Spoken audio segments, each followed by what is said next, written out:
Pimpinan Pondok Pesantren Al Zaitun, Panji Gumilang, akan diperiksa penyidik Direktorat Tindak Pidana Umum Dittipidum Bareskrim sebagai saksi dugaan penistaan agama pada hari ini. Dalam surat panggilan, Panji Gumilang dijadwalkan hadir pada pukul 10 pagi. Penyidik Dittipidum Bareskrim Polri telah memeriksa 30 saksi, 20 saksi ahli, dan telah menerima hasil dari Puslapfor meskipun belum ada penetapan tersangka. Sebelumnya, Bareskrim Polri masih mendalami berbagai pasal yang diduga telah dilanggar oleh pimpinan Pondok Pesantren Al Zaitun, Panji Gumilang. Lantas, apakah pemeriksaan Panji Gumilang pada hari ini akan berujung pada penahanan? Tim TV One mengabarkan. Ya, ini sudah berlangsung bahkan hampir 2 bulan, kasus ini sudah naik ke penyidikan yang artinya sudah ditemukan adanya unsur dugaan tindak pidana. Nah, harusnya di penyidikan biasanya diakhiri dengan gelar perkara penentuan tersangka begitu. Tapi hingga saat ini belum juga tiba hal itu. Bahkan hari ini rencananya Panji Gumilang akan kembali dipanggil oleh Bareskrim Mabes Polri. Kita coba akan bahas hal ini ya bersama dengan sejumlah narasumber kami. Sudah hadir di studio ada Irjen Purnawirawan Arianto Sutadi, penasihat ahli Kapolri. Selamat pagi. Assalamualaikum Pak Arianto.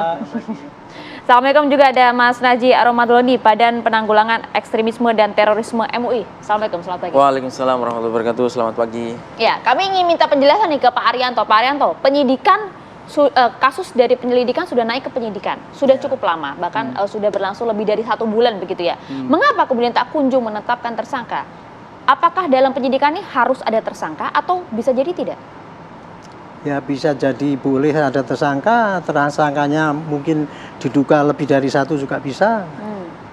Tapi yang jelas pasti sudah ada tersangkanya, cuman tersangkanya siapa persis itu belum jelas. Maka yang di dalam tahap penyelidikan itu arahnya adalah untuk mencari alat-alat ataupun bukti-bukti awal apakah itu satu tindak pidana atau bukan.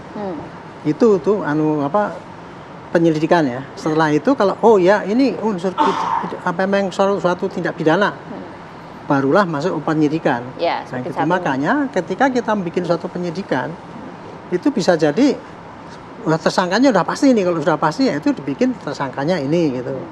Dan kawan-kawan biasanya gitu, X dan kawan-kawan gitu. Tapi kalau masih ragu gitu, ya nggak apa-apa, dibikin dasar penyidikan untuk melakukan diduga ada suatu tindak pidana gitu. Makanya bolak-balik kan diadukan gelar, kemudian pengumpulan barang bukti itu. Tapi kan ini kalau misalnya kasus yang dugaan penistaan agama kan cuma 1, Pak Arianto yang dilaporkan, artinya kan? Iya. Pak Panji Gumilang itu kan dilaporkan, disaksikan kan banyak sekali kejadian ya itu. Kalau saya nilai itu ada belasan itu kejadian yang pelanggaran pidana gitu. Tapi yang masuk betul-betul resmi itu sekarang baru penistaan agama gitu kan. Nah, untuk itu LP penistaan agama gitu. Nah, karena ini kasusnya itu kasus gede itu ya, jadi melihat nasional itu mungkin polisi sangat berhati-hati sekali gitu ya Pak, sehingga itu dia butuh ketelitian yang tajam. Sekarang sudah ada 30 saksi, menurut saya kira mungkin ini perkiraan saya harus segera cepat udah ketemulah tersangkanya, walaupun nanti belum tentu tersangkanya saksi 1 atau lebih itu jadikan tersangka nggak apa-apa, nanti kemudian diperiksa dan sebagainya sehingga nanti bisa jelas arahnya penyidikan itu. Karena betul, karena kasus naik ke tingkat penyidikannya 4 Juli, sekarang sudah tanggal 27 Juli, artinya sudah 23 hari hingga saat ini. Artinya berarti Mabes Polri sampai saat ini masih ragu begitu siapa tersangkanya, Pak Aryadi? Bukan ragu, tapi mengumpulkan bukti sebanyak-banyaknya. Karena mungkin pengalaman yang dulu ya, pengalaman yang dulu kan udah kelihatan telek-telek kayak gitu ya. Kok nggak bisa sampai lanjut kan gitu kan. Makanya ini perlu hati-hati polisi supaya ini bukti sebanyak mungkin sehingga nanti ketika dia masuk itu tidak sampai kewirangan lah dalam artinya itu ya kurang buktinya gitu. Kira-kira kalau estimate saya gitu. Kalau misalnya soal kurang bukti begitu dugaan penistaan agama yang dilaporkan kan hanya sosok Panji Gumilang. Sementara sudah naik penyidikan kan ada unsur pidana ya Pak Arianto ya. Artinya kan sudah ada yang melakukan gitu. Betul. Kalau misalnya hanya 1 orang dilakukan, 1 orang yang dilaporkan. Sudah jelas dong. Sudah jelas begitu loh, Pak Arianto. Saya juga tidak tahu persis ya apa strategi yang diterapkan oleh penyidikan itu. Tapi kalau saya menduga ya, ini polisi ini terlalu hati-hati, dia ingin mencari bukti sebanyak-banyaknya, kemudian kok tidak berani, tidak kok tidak berani ngirimkan gitu aja ke jaksa, dan kemudian nanti kalau mengumpulkan bukti ini cukup apa tidak, sebenarnya bisa konfirmasi dengan jaksa. Kurang ini gitu. Ini saya juga tidak tahu persis kenapa kok masih menunggu yang ini padahal yang ngomong Purnawirawan Polri ya, langsung. ada unsur kehati-hatian mungkin ya Pak Arianto. Ya, gitu. sekarang. Saya ke Mas Naji, kalau soal kita bicara soal pemeriksaan gitu ya kan, yang kita remind pada saat itu soal fatwa MUI. Nah, nasibnya gimana waktu itu sepengetahuan Mas Naji?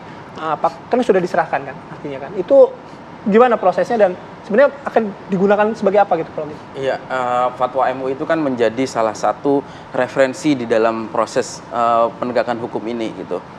Kalau MUI sendiri sudah memberikan semua keterangan-keterangan yang didapatkan dari hasil investigasi yang dilakukan yang cukup panjang dari mulai tahun 2002. Sebetulnya MUI sudah melakukan investigasi terkait dengan Al-Zaitun.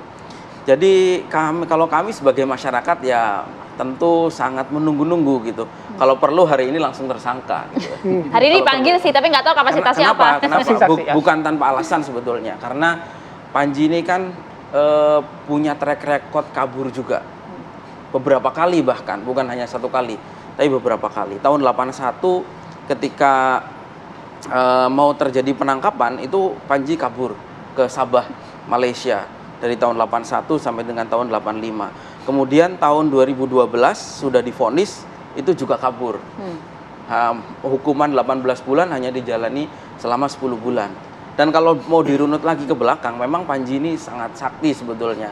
Makanya kalau misalnya pemerintah hari ini bisa berhasil menjadikan Panji sebagai tersangka, itu saya kira suatu hal yang harus diapresiasi. Karena kan kalau kita lihat sejarahnya 60-an ketika Kertosuwiryo dieksekusi, banyak sekali tokoh-tokoh NI sudah ditindak secara hukum. Tapi Panji Gumilang kan tidak. Bahkan yang ketika penegakan hukum tahun 2014 kalau tidak salah, pada penangkapan hampir 1.000 orang ya, NII di Pandeglang, Banten, yang mereka sendiri mengakui bahwa strukturnya adalah di bawah kepemimpinan Panji, itu juga Panji tidak tersentuh. Enggak, tapi responnya kan kalau dari Polri tadi dan juga dugaan dari Pak Aryadi masih belum cukup bukti aja. Sepakat nggak? Ya itu kan internal ya. Kita menghormati proses hukum, tapi sebagai warga sipil berhak dong untuk menyampaikan aspirasi. Kalau istilahnya orang di medsos itu ketika kita lihat tindak pidananya Panji Gumilang itu sudah sangat lengkap sebetulnya. Sudah sangat banyak sekali gitu. Ya ini itu pemahaman jangan sampai kita ya, maksudnya ini ya. jangan sampai ini kan sebagai upaya balancing saja. Jangan sampai terkesan bahwa aparat penegak hukum ini mengulur waktu sampai publik lelah, kemudian akan terjadi pengulangan-pengulangan sejarah seperti sebelumnya, di mana Panji selalu tidak pernah tersentuh oleh hukum. Beberapa kali laporan kan masuk, tidak selalu hilang laporannya. 36 orang bahkan itu terafiliasi langsung dengan Panji dan dijerat dengan kasus terorisme. Baik, karena hari ini adalah agenda dugaan penistaan agama ya, Panji Gumilang hadir sebagai saksi. Nah, soal penistaan agama nanti kita bahas lebih lanjut lagi ya Mas Naji, Pak Arianto. Tapi kami harus jeda terlebih dahulu. Apa Kabar Indonesia Pagi akan kembali sesaat lagi. Anda kembali di Apa Kabar Indonesia Pagi, kita kembali berbincang. Saya langsung ke Mas Naji. Mas Naji, fatwa MUI kan sudah diberikan ya ke penyidik begitu. Tapi setidaknya dalam kasus dugaan penistaan agama, analisis yang disampaikan oleh Anda lah dan tim MUI ini seperti apa? Karena videonya kan banyak gitu. Video yang diungkapkan banyak, statement yang diungkapkannya banyak, gimana? Iya, saya kira memang kami sendiri sebetulnya bingung kenapa polisi ini tidak segera menetapkan Panji sebagai tersangka. Padahal kalau dilihat dari alat buktinya kan sudah sangat lengkap sekali gitu. Video-video yang beredar itu kan semuanya saya kira berlimpah dan itu banyak sekali mengandung unsur-unsur ya sebagaimana didakwakan ya kayak gitu. Apalagi di pemeriksaan pertama Panji Gumilang mengakui bahwa semua video-video tersebut memang perkataan dia gitu. Jadi saya kira tidak ada alasan lagi untuk menunda-nunda ya, karena kan meskipun sebetulnya sebagai negara hukum sebetulnya tidak perlu menunggu ada desakan dari publik gitu ya. Ketika ada pelanggaran hukum tentu harus langsung diproses. Tetapi bahkan saat ini ketika dukungan publik sedemikian besar dan aspirasi masyarakat juga sedemikian besar kepada negara untuk melakukan menegakkan keadilan ini, itu pun saya lihat masih belum cukup memuaskan gitu ya. aspirasi masyarakat terkait penegakan hukum ini. Jadi saya kira ini memang harus dievaluasi. Oke, mungkin kalau misalnya merefer apa yang disampaikan Pak Rianto tadi, ada unsur kehati-hatian ya Pak ya. Kehati-hatian seperti apa sih Pak kalau misalnya dalam sudah konteks cukup lengkap kasus ini gitu? Kehati-hatian tuh kelihatan jadi lama banget kan, dia mencari bukti yang lengkap, selengkap-lengkapnya gitu ya. Tapi kalau dalam kondisi yang sekarang ini, menurut Anda? perkiraan saya ini harusnya hari ini sudah jadi tersangka. Oh, begitu Pak? Karena sudah cukup? Karena menurut saya sudah cukup banyak, sudah cukup bukti yang ada. Dan kemudian gini, desakan masyarakat sudah banyak, kebingungan banyak gitu ya. Sebetulnya polisi tidak perlu takut itu dengan sekarang menemukan tersangka misalnya. Terjadi nanti miss gitu ya. Itu masih ada anunya enggak apa barikadenya itu Pak. Kalau enggak ya nanti penyidikan dihentikan, bisa gitu. SP3? Iya gitu. Tapi dengan menunda sekarang ini kan jadi penasaran rakyat, seakan-akan polisi takut atau citra polisi juga terdampak. Iya, jadi kan seakan-akan ada suatu kepentingan apa gitu sehingga kok tertunda-tunda gitu ya. Itu dugaan Mas Najih juga tadi, Pak? Iya, kalau estimate saya, kalau saya sebagai pengalaman penyidik itu, bukti-bukti awal sudah cukup sudah. Cuman mungkin ini ya, karena tidak disasar pada hanya satu dulu ini. Ini sekarang kan penodaan agama ya. Kalau untuk penodaan agama saya kira sudah cukup. Ya. Walaupun nanti pembuktiannya nanti belum tentu ya bisa masuk pidana apa tidak ya. Tapi yang penting itu bisa memenuhi syarat untuk disedangkan lah kira-kira gitu. Karena kan ada dugaan itu. Iya, kan karena bukti itu sudah ada rekaman video yang diperiksa di lapor. Nah, itu kuat sekali itu. Kalau yang dulu kan nggak ada dokumen itu. Bukti dulu menurut Kuhap itu hanya dokumen, Pak. Rekaman saya dulu pernah nangkep Sabar Umar tuh ya, dia kan mengagitasi saya pakai rekaman itu. Pak, itu kan bukan barang bukti, saya bilang gitu. Sama pengacara yang dibilang itu. Waktu itu memang belum ada. Nah, kalau sekarang itu kan sudah bukti resmi. Jadi nggak bisa ngelak lagi itu untuk apa yang disampaikan kemudian yang disiarkan oleh publik itu, apakah ini rekayasa apa tidak, itu nggak bisa dielakkan oleh pihaknya Panji Gumilang gitu. Jadi cukup, menurut saya sih bukti awal cukup. Sehingga nggak perlu ragu-ragu, tetap kan perkara nanti diterima jaksa apa tidak itu ya nantilah urusan nanti ya, pembuktiannya di sana supaya gitu tidak ya. jadi tanda tanya terus gitu. Oke, tapi kalau memang harusnya sih sudah lengkap, sudah harus ada tersangka dalam proses ini. Penyidikan sudah berlangsung selama kurang lebih 23 hari Pak sejauh ini. Ada batas tidak sih waktu berapa lama penyidikan sayangnya tidak ada. Sayangnya tidak ada. Jadi yang namanya penyelidikan itu tidak ada batasnya, penyidikan juga tidak ada batasnya.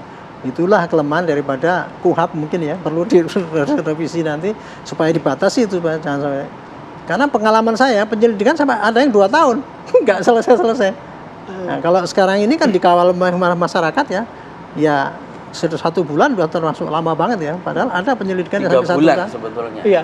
Tapi kalau apa yang disampaikan Mas Mei kontroversi kan mulai bulan Mei, mulai Idul Adha. Ini sudah 3 bulan sebetulnya. Kasusnya, tapi penyidikannya kan ya, 23 hari ya. Kita masih melihat bahwa belum ada kecepatan dalam penanganan kasus ini. Menurut Anda perlukah kemudian dalam hal ini pemeriksaan saksi lainnya lagi, Mas? Kira sudah tidak perlu lagi ya. Artinya kalau dari segi alat bukti, kemudian saksi ahli saya dengar sudah ada 30 orang saksi ahli yang diperiksa, itu kan sudah sangat banyak sekali. Ya meskipun dari pihak Azzaitun kan mangkir itu. Kalau kita lihat dari PT Samudra itu kan Samudra Biru itu kan dia mangkir. Karena memang sebetulnya database-nya saya yakin sudah ada bahwa komisaris-komisaris yang dimaksud itu kan anggota NI semua. Itu. Termasuk keluarga Panji yang harusnya dipanggil namun kemudian mangkir, itu kan banyak tokoh-tokoh NI. Dan saya lihat sekarang bukan karena merasa mungkin dia kebal hukum Panji ini, dia melakukan perlawanan balik. Beberapa orang dilaporkan dia berusaha membalikkan opini, dia berusaha menggunakan perang psychological war ya. Jadi saya lihat kayak gitu ya. Apalagi meskipun ini tidak relevan, banyak sekali dukungan-dukungan justru dari orang-orang non-muslim gitu kepada Panji. Dan saya kira tidak nyambung. Kenapa? Karena ini kan kasus penistaan ajaran agama dan ini Islam. Tapi kalau kita lihat dukungannya dari komunis, dari Kristen, lagi dari banyak orang nih Mas, Yahudi, lagi ramai. ini kan tidak relevan sama sekali. Kalau misalnya mereka menganggap bahwa Panji Gumilang melalui Azzaitunnya itu punya prestasi, ya prestasinya itu berhasil mendidik seorang pendeta yang bernama Saifuddin Ibrahim itu. Ini prestasinya Panji Gumilang. Yang kemudian Saifuddin Ibrahim ini menyatakan bahwa ada 300 ayat di dalam Al-Quran yang mengajarkan terorisme. Nah, ini kan tentu memojokkan Islam sekali gitu ya. Dan di sini saya kira peran negara harus memproteksi masyarakat dari kezaliman yang dilakukan oleh Panji dan kemudian juga menyelamatkan akidah ya, akidah umat gitu. Ya, termasuk para santri ya di sana gitu. Kita lihat nanti hari ini akan seperti apa tuh pemanggilan Panji, endingnya akan sesuai dengan harapan atau tidaknya. Oke, terima kasih Mas Najib, Pak Yanto juga terima kasih Terima kasih, Pak atas Riyadi. waktunya.